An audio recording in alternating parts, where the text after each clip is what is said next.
Bem-vindos de volta a mais um Review. E nessa semana nós vamos de capítulo 737, ou simplesmente Torre Executiva.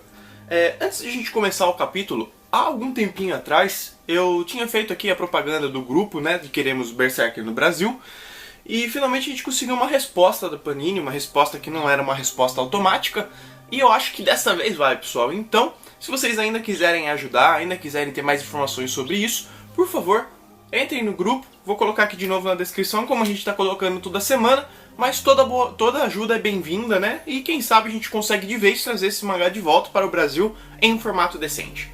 Então, no capítulo 737, nós voltamos com as capas em que a gente já está vendo, né? A primeira foi a do Usopp, a segunda foi a da Nami, e agora a terceira com o Zoro, né? Então, logo depois a gente já tem o Pika aparecendo, e olha só que bacana, né? Ele é mais ou menos aquele poder que a gente teve a ideia eu tive aquela ideia no final do capítulo passado. Obviamente não fui só eu, muitas pessoas também pensaram isso. Ele consegue se moldar com a pedra, mas não com qualquer coisa, que nem eu tinha dito, e sim só com a pedra, certo? Então por isso ele é o homem da Ishi no Mi, assim como a Violet falou. E o poder dele é bem bacana pelo que a gente pôde ver. Além de ele se moldar com a pedra, além de ele ter com a pedra, ele consegue trazer a propriedade para ele e utilizar tudo aquilo que está em volta dele. Então o ataque dele é simplesmente o castelo. Então é um poder realmente muito forte, muito interessante, né? Mas daí a gente tem que ver algumas coisas também. Por exemplo, ali onde eles estão, pelo que a gente sabe, é a parte de baixo do castelo. Se ele abalar essas paredes, o que vai acontecer com o resto do castelo? Sei que às vezes é forçado a gente pensar exatamente nesse tipo de coisa, mas a gente também tem que parar para pensar um pouquinho nisso, né? Pode ser que aí seja uma área totalmente separada das outras, mas se ele ficar mexendo muito no abalo do castelo, o que vai acontecer com o restante do castelo? Enfim, ainda falta a gente ver a personalidade dele. A personalidade dele é a única que a gente não viu ainda do bando do Flamingo, e seria interessante se ele fosse tão retardado quanto os outros, porque isso é o que tá deixando mais legal ainda a turma aí do Flamingo, né? Então, logo depois disso, ele dá o ataque dele, que é simplesmente ele utilizar o castelo. Então é um ataque extremamente insano, né? Totalmente loucura. Ele tenta achatar todo mundo com as pedras do castelo, e isso já chega a ser um absurdo, né? Então nós finalmente vemos o Jesus Burgers em ação. O ataque dele simplesmente é aqueles ataques de luta livre antigos, em que a pessoa vai e dá aquele poder, né? E dá aquela cotovelada nas pessoas, né? Então, isso mesmo que vem o nome do golpe dele, né? Onda de cotovelo, né? Ou movimento de ondas. Então, simplesmente ele dá esse golpe no peixe que vem voando, peixe número 2, e voa em cima da plateia. Nada demais, a gente já tinha visto isso antes, a gente já tinha visto isso acontecer antes, atacar a plateia. O próprio Bartolomeu fez isso com uma bomba, né? Não envolva a plateia, blá blá blá, aquela coisinha de sempre, só pra mostrar o poder dele, né? E o peixe finalmente com a Akuma no Mi, com a Mera Mera no Mi, aparece. Todo mundo se surpreende e tal. E a gente tem a Rebeca, né? Ela tem aí o dom de pelo menos ver as coisas, né? Pelo menos de perceber as coisas. E ela falou, basta as correntes, né? Basta eu quebrar as correntes e eu posso pegar a Mera Mera no Mi. Mas não vai ser tão fácil, né?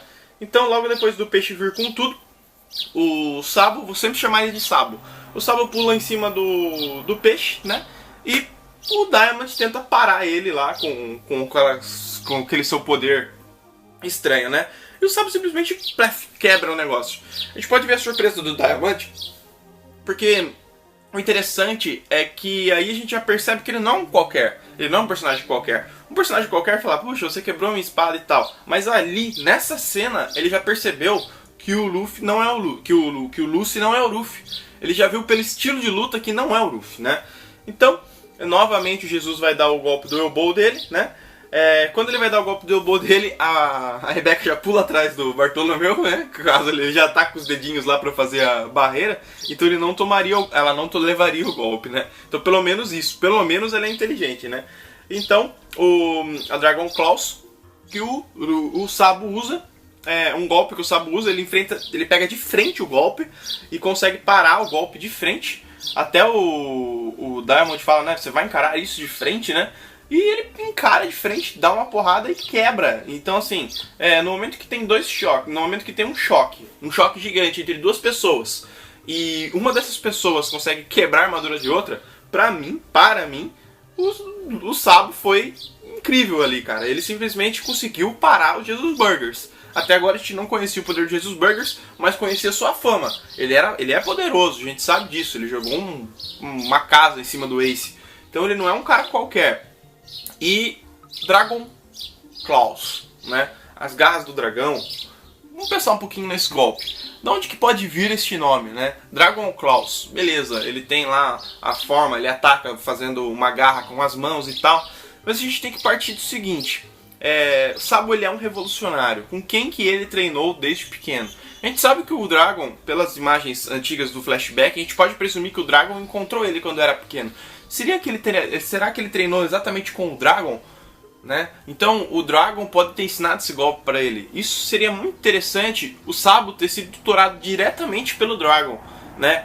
Esse jovem, ele tem a sua ambição, ele tem não sei o que, ele odeia, eu vou treinar ele. Isso seria muito interessante vir, e esse golpe pode dizer muito, né? Esse golpe pode dizer muito. Então o Diamond, assim como eu disse, da última vez ele tinha percebido ali que o Ruffy não era o Ruffy, era outra pessoa. Ele falou, o estilo desse cara é muito diferente do Chapéu de Palha. Será que é o Chapéu de Palha mesmo? Ele fica com aquela dúvida, né? E a gente tem um corte rápido pra fábrica subterrânea, né? Onde tá o Usopp e a Robin. E eles estão conversando, eles estão vendo a quantidade de brinquedos, né? E o Léo já chega ali pra eles e começa a explicar como é que funciona. Aqueles tentáculos que o Usopp fala, que são aqueles canos que ligam até lá em cima, eles são aqueles canos que a gente viu logo no começo de Dressrosa, as pessoas entrando, né? Que são aqueles como se fossem aqueles lixos, né? Que a pessoa entra. Então ela entra, ela cai até a torre executiva e no final ela cai lá no lixão, onde a gente viu aqueles diversos brinquedos que pegaram e se ajoelharam perante ao Rei Rico, né? Então, a gente viu tudo isso e de repente a gente aparece com o Cavendish, né? Não poderia ser diferente com ele. Se já aconteceu com todo mundo antes, por que não com o Cavendish? Então ele não sabe onde ele tá na hora, ele tava no lixo e agora ele tá em outro lugar, um lugar grudento, um lugar gosmento, e de repente na frente dele aparece Treble. É interessante porque finalmente a gente vai ter a revelação da fruta do Treble. Ele tá lá conversando, ele e a Sugar estão do lado, né, um do outro. O Treble, a gente vê ele desse ângulo que ele aparece nessa página conversando com o Cavendish, a gente vê que o cara é gigante, né, também. Outro cara é gigante, não adianta. Então ele tem aquela piadinha, né, a torre executiva, não, está errado, lá e tal. E a gente pode ver que nessa página que aparece o Trevor, né, que já mostra o nome da fruta dele, que é a Beta Beta no Mi, ou que seria um fruto pegajoso. A gente pode ver também que o pé dele tem uma corrente, né? Um daqueles grilhões que prende as pessoas pelo pé. Então, por quê? Né? Por que será? Será que ele obedece a família do Flamingo apenas por causa de que ele é não sei, desde pequeno, ele pode ser alguém que seja um escravo ou alguma coisa assim? Então aí já podem existir várias teorias referentes ao Treble e seria bem interessante, né? O Treble, como a gente sabe, é retardado. A Sugar provavelmente vai se mostrar retardada também, logo logo, né? E o interessante é que o Cavendish está ali falando, tira esse droga de mim e tal, não sei o que, e finalmente revelado como que é o poder da Sugar, e é simples demais, é um toque, basta um toque e puf, já era. Ela acaba de transformar as pessoas em brinquedos. Então, o que eu acho interessante do fruto dela, o fruto dela, logo quando ela transforma a pessoa, ela dita duas regras para a pessoa. Quem conhece bastante ficção científica, a gente pode saber que isso pode ser uma clara homenagem ao Isaac Asimov, que é um dos maiores escritores de ficção científica do mundo. E ele criou as 3 leis robóticas. E você pode perceber que a forma que ela coloca a lei logo no começo era como se o Isaac Asimov estivesse passando para os robôs dele a lei. Então, logicamente, aqui só tem 2 leis, Isaac Asimov tem 3. É óbvio que não é idêntico, mas a gente pode perceber da forma que foi empregada aqui que sim, pode ser uma referência. Logicamente que o Oda ele é muito inteligente e se alguém perguntar algum dia em SBS, a gente vai saber se é verdade ou não. Não tem como a gente mandar uma carta pro Oda, bem que eu queria, um dia a gente vai fazer isso ainda. Então, simplesmente ele pega e ele cai, ele não consegue se controlar. Finalmente mostrado exatamente como que acontece. Ele tem esse contrato e ele tem que cumprir tudo que tem no contrato, por mais que ele tenha outros pensamentos. Assim como acontece com todo mundo, né? Só que a gente já viu uma pessoa que quase quebrou o contrato, que chegou e falou as coisas para as pessoas. Então, esse poder ele pode ser que tenha alguma falha, né? E assim, o que aconteceria se o próprio Cavendish liberasse a personalidade do Rokuba em forma de brinquedo? Viraria o boneco assassino? Não sei.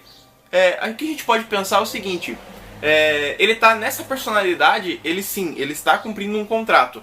Mas vamos presumir que o plano do Léo não der certo. Se ele ativar o modo Rokuba, e o Rokuba não for, vamos dizer, não se sentir obrigado a cumprir o contrato, o que poderia acontecer? Será que uma segunda personalidade, como o Rokuba faria o Cavendish se soltar desse feitiço de brinquedo? Então isso também fica aí pra gente pensar, né? Então a gente tem aí, a gente aparece com o Sai, a gente aparece com o Elisabelo, a gente aparece também com o Hack, cada um pensando nas suas próprias coisas, né? Todo mundo queria sair de lá. Eles descobrem que as armas eram contrabandeadas. O Hack queria falar com a Koala pra ela fazer o próximo movimento. E o Elisabelo tá puto da vida porque o cara é um rei, né? Quando eles saírem desse modo, o negócio vai ficar feio. Enfim, a Robin aparece usando o poder dela. Fazia tempo que ela não usava esse poder. Eu acho que a última vez que apareceu usando os olhos dessa forma foi em Skypiea, quando o Ruffy cai no Mar Branco e eles precisam localizar o Ruffy, né? Mas faz muito tempo isso, realmente. E eles já conseguem observar, eles estão na porta ali, vendo o Treble e a Sugar lá dentro, e eles precisam resolver isso, né? Finalmente é revelado que o que a Sugar come não são doces, e sim uva, e o Léo mostra que ele tem um plano, né? Com essa esfera de Tatabasco. Essa esfera de Tatabasco, ela tem bem cara de Usopp, né? E assim, eu acho que seria muito interessante, finalmente, o Usopp fazer alguma coisa.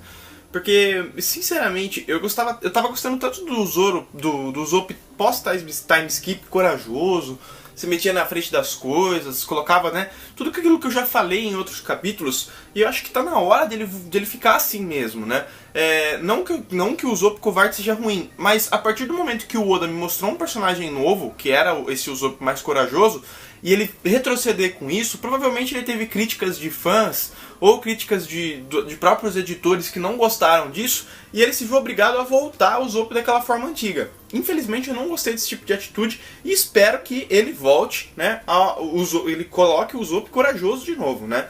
Lógico que ele vai ficar corajoso quando ele precisar, assim como ele sempre fica em batalhas. Mas esse tipo de atitude dele, infelizmente, eu não tô curtindo mesmo. Nessa página, logo depois dessa página em que aparece ele explicando, ele falando que já 18 anões experimentaram isso e tal, a gente pode ver lá no último quadradinho, lá embaixo, o Pandaman comemorando com todo mundo, né, em formato de brinquedo. Então, fazia tempo que ele não aparecia, tá ele aí de novo, né? E, enfim, a gente aparece dentro da fábrica e o Léo pega e faz o juramento de que eles vão conseguir dar conta do Doflamingo, vai acordar todo mundo e finalmente a merda vai ser jogada no ventilador e vai voar pra tudo quanto é lado. Pessoal, infelizmente no finalzinho desse capítulo nós temos aquela notícia que eu tava aguardando chegar, porque não adianta, o Oda sempre vai parar. Na semana que vem não teremos One Piece. Então, nós ainda tivemos o que? Nós começamos... ainda foi bastante ainda. Nós começamos na metade de janeiro os capítulos. E no começo de fevereiro ele já vai parar de novo. Oda, não adianta. Ele sempre vai fazer essas pausas. Eu já estou acostumado. Então provavelmente ele pare agora. E depois no Golden Week. E depois do Golden Week ele faça uma nova pausa. Provavelmente ele vai fazer isso. Mas na semana que vem nós não teremos One Piece. E como nós não teremos o capítulo de One Piece, eu vou tentar trazer alguma coisa diferente aí pra gente cobrir na semana que vem. Mas, na semana passada, nós criamos o troféu Pica de Diamante. E quem vai ficar essa semana com o troféu Pica de Diamante?